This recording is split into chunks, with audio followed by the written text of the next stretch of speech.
بسم الله الرحمن الرحيم والسماء والطارق وما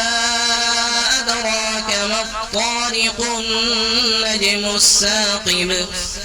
إن كل نفس لما عليها حافظ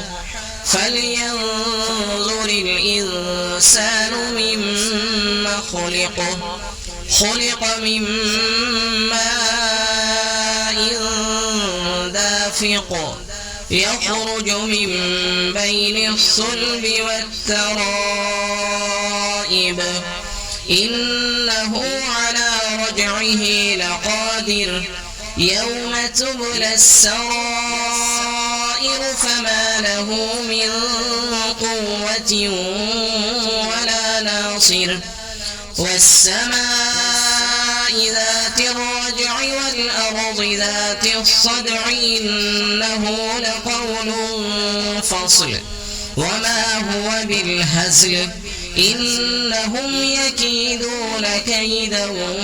وأكيد كيدا فمهل الكافرين أمهلهم رويدا.